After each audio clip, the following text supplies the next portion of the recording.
How's nuclear power holding up? How many? I'm going to go see how much 235 I have. Uranium? No, americium. No, uranium. Uranium, okay.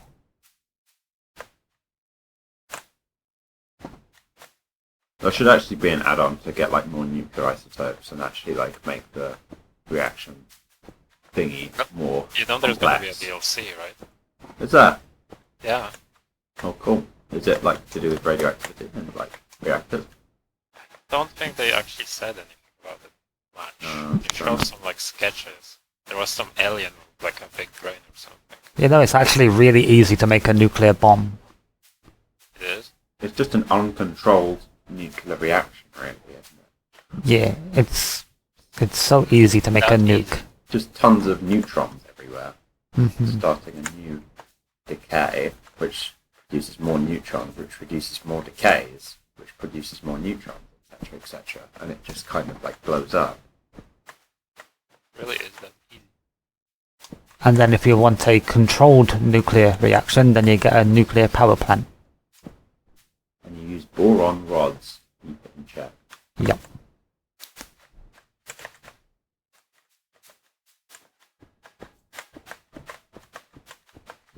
Or graphite if you fancy having a nuclear reactor explosion.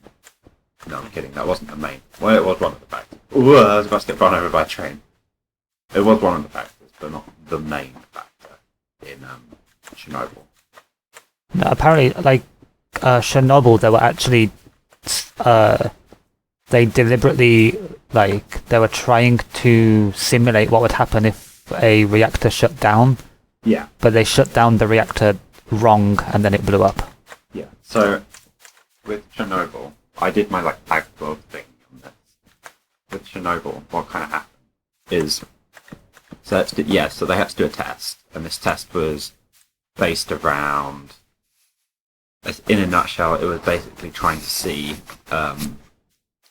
so the quirk with the RBMK reactor is that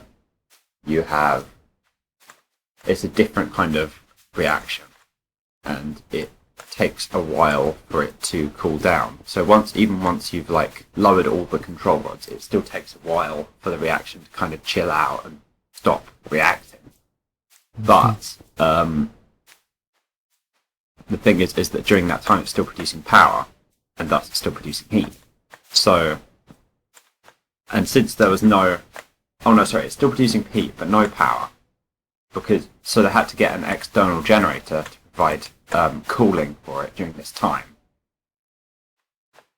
Yeah. And because of so that the test was essentially seeing if this generator worked in cooling down the reactor during the period of time at which it was like shutting down.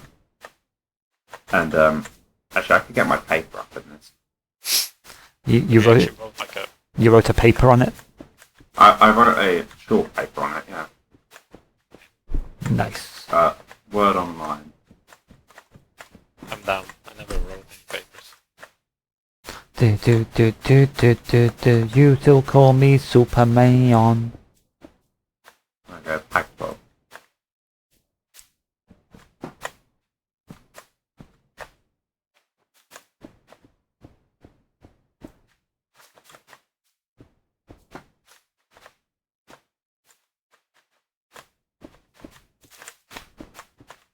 Yeah, so April 25th, 1986, I was in the control room for reactor number 4 at Chernobyl, prepared for a test to determine whether the energy produced from the spinning turbines following a main electrical power loss would be enough to last until the diesel generators produced enough energy to provide cooling.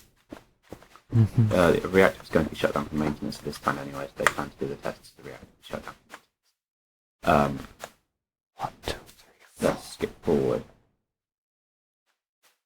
Another factor that contributes to the accident to come is all about neutron absorption and a particular isotope of xenon found in the decay of uranium-235. This isotope of xenon, xenon-135, is what would be known as a neutron poison.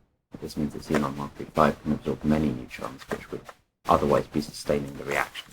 About 95% of the xenon-135 comes from an isotope further up in the chain being iodine-135. which had a half-life of 6.6 hours, meaning that Xenon 135 would only start to appear 6.6 hours after it was operating. Xenon 135 becomes more and more present until it reaches an equilibrium. Usually, in normal operation, this concentration of Xenon 135 is managed by the control rods by their positions and vary to keep the reaction constant. Where the reactor is active, the Xenon 135 absorbs a neutron from Xenon 136, which is then burnt. When the reactor is idle enough, the Xenon 135 can decay to cesium-135. The main thing to keep note of, and what would end up being the main reason for the accident, would be the fact that the production of Xenon 136 is delayed by 6.6 hours due to the half-life of its main source. I don't know what that was about. Let's have a read.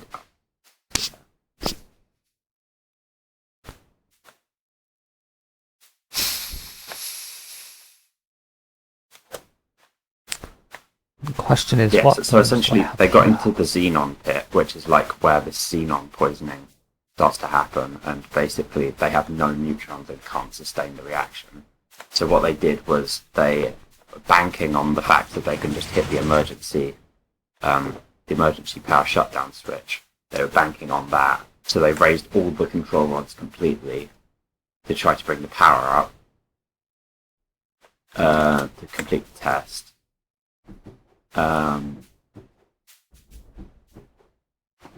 basically, an inherent thing with the way that the way that the control rods formed is that there wasn't actually water between the control rods. There was essentially steam, and steam is actually a moderator for the reaction. So that made it worse, essentially, because the water had boiled off in the heat of the reaction, and it kind of got worse and worse. And eventually, when they hit the emergency reset button, it literally shoved all of them down, and it took them a while. It took them too long, and